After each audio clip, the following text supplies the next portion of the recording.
Je vois dans vos yeux que pour vous, la littérature du XIXe siècle n'est d'aucune utilité pour la médecine ou la banque. Vrai? Peut-être. J'ai un petit secret à vous dire. Approchez. Allons, approchez. On lit et on écrit de la poésie, non pas parce que c'est joli. On lit et on écrit de la poésie parce que l'on fait partie de l'humanité, et que l'humanité est faite de passion. Le commerce, la médecine, le droit, l'industrie sont de nobles poursuites qui sont nécessaires pour assurer la vie. Mais la poésie, la beauté, l'amour, l'aventure, c'est en fait pour cela qu'on vit.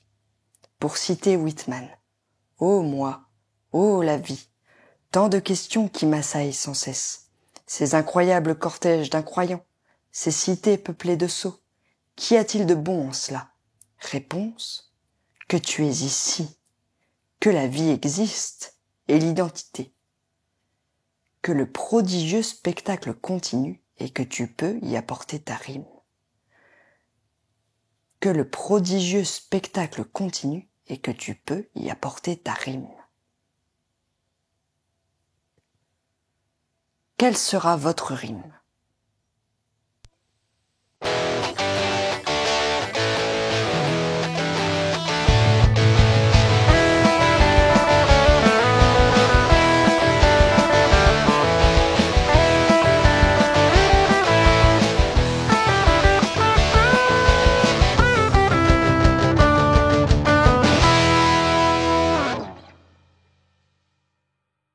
Bonjour à tous et bienvenue dans ma 3e vidéo.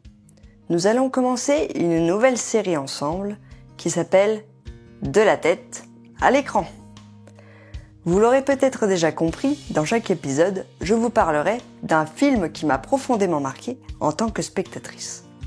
Et je vais commencer par un film qui est aujourd'hui devenu l'un de mes classiques. Je veux bien sûr vous parler du Cercle des poètes disparus. Nous sommes dans les années 1950 aux États-Unis, dans le pensionnat de Welton, qui est une école austère et conformiste. Nous y suivons en particulier une classe de garçons qui rencontrent leur nouveau professeur de littérature, John Keating. Ce dernier, grâce à la poésie, va leur permettre de s'ouvrir au monde et de commencer à penser par eux-mêmes en suivant le principe du carpe diem qui consiste à se concentrer sur le moment présent. Ces nouvelles perspectives vont permettre aux étudiants de redonner vie au Cercle des poètes disparus, une organisation adoratrice des belles lettres et défenseuse de la libre pensée, dont Keating s'est fait le fer de lance pendant ses propres études à Welton. Dans ce film, c'est l'acteur Robin Williams qui incarne le professeur John Keating. De son côté, Robert Sean Leonard, qui est notamment connu pour son rôle du Dr James Wilson dans la série Dr House, y incarne le rôle du jeune Neil Perry. Enfin, Ethan Hawke y incarne le jeune Todd Anderson, un garçon timide et réservé qui se trouvera profondément marqué par les enseignements du professeur. Le réalisateur du film, Peter Weir, a choisi de tourner son film dans un ordre chronologique afin que le public se rende compte du temps nécessaire à l'établissement de liens d'amitié forts entre tous les étudiants. La musique originale du film est signée du compositeur français Maurice Jarre, qui est le père du musicien Jean-Michel Jarre. Lors de sa sortie en salle, le film se révèle être un succès critique, puisqu'en 1990, il obtient notamment l'Oscar du meilleur film. De plus, en 2024, le film a été adapté sur les planches par le metteur en scène Olivier Solileres, au Théâtre Antoine de Paris. Nous arrivons au moment de la vidéo où je vais vous parler du film de manière plus détaillée. Alors, si vous ne l'avez pas vu, je vous indique le moment de mon bilan, afin que vous puissiez revenir une fois le film visionné. C'est parti, entrez dans le cercle. L'arrivée de Keating dans leur vie va profondément bouleverser la vie de nos étudiants. Cependant, ces méthodes éducatives alternatives sont loin d'être du goût de tous, à commencer par le directeur Nolan ou encore le père de Neil, qui ne voit pour son fils que la médecine comme avenir possible. Inspiré par Keating, le groupe, mené par Neil, décide de reformer l'organisation secrète appelé le Cercle des poètes disparus, qui consiste à se retrouver de nuit dans une ancienne grotte indienne afin de lire de la poésie, mais aussi en écrire.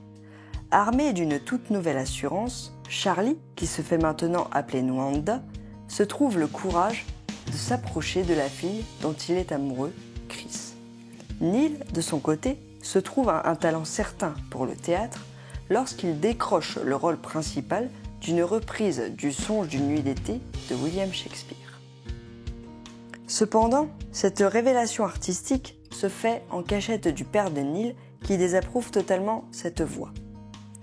Neil, trop effrayé par son père, se confie alors à Keating qui lui conseille de mettre ce dernier au courant pour éviter qu'il ne se retrouve devant le fait accompli lors de la représentation qui doit avoir lieu le lendemain soir. Mais Neil, trop effrayé par son père, préfère ne rien lui dire et joue son rôle comme prévu. La pièce se révèle être un succès et ses amis, tout comme M. Keating, viennent pour l'applaudir. On se rend compte, à la fin de la représentation, que le père de Neil est présent, ulcéré, au fond de la salle. Il récupère son fils de force, le ramène chez eux, non sans avoir avant menacé Keating de ne plus jamais approcher de son fils. Après une dispute houleuse, durant laquelle Neil se rend compte que ses parents ne changeront jamais d'avis au sujet de son avenir et de ses envies artistiques, il prend alors une décision tragique. En effet, Neil se résout à mettre fin à ses jours au moyen de l'arme à feu de son père. Suite à ce drame, le directeur Nolan est missionné par le père de Neil de trouver des responsables au sein de l'école. L'un des membres du Cercle des poètes disparus, Cameron, et le plus sceptique à l'égard de la philosophie de Keating, finit par lister l'ensemble des membres du club et à faire porter la responsabilité de tous les événements sur les seules épaules de M. Keating. Apprenant cela, Charlie frappe Cameron au visage, ce qui lui vaut d'être exclu immédiatement de l'école. Tous les membres du cercle sont alors interrogés et obligés de confirmer la responsabilité de M. Keating dans tous les événements, y compris dans la mort de Neil. De ce fait, Keating est renvoyé de l'école. Alors qu'il se rend dans la salle de classe afin de récupérer ses affaires pendant que les étudiants ont cours, Todd ne tient plus et lui révèle que tous ont été obligés d'appuyer son renvoi. Alors que le directeur Nolan ordonne à Keating de partir, Todd se lève de sa chaise et monte sur sa table, à l'image de ce que Keating leur a appris, dans le but de voir la vie sous un angle différent. Il est bientôt imité par une bonne partie de la classe. Le Cercle des poètes disparus est un film qui ne laisse personne indifférent. On connaît l'impact que peut avoir un professeur sur la vie future d'un élève. Je suis persuadée que chacun d'entre vous se souvient de son propre Monsieur Keating qui l'a profondément inspiré.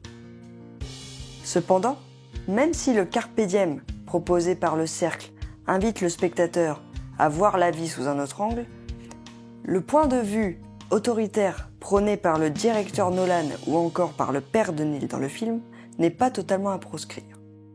Tout est en fait une question d'équilibre, surtout à un âge où les étudiants se trouvent être de véritables éponges à émotions et à enseignements, parfois perdus entre la recherche de leur propre identité et le modèle de leur entourage familial.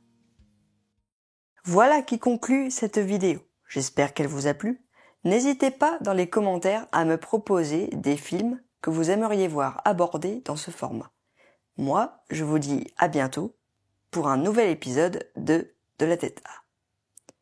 Ciao!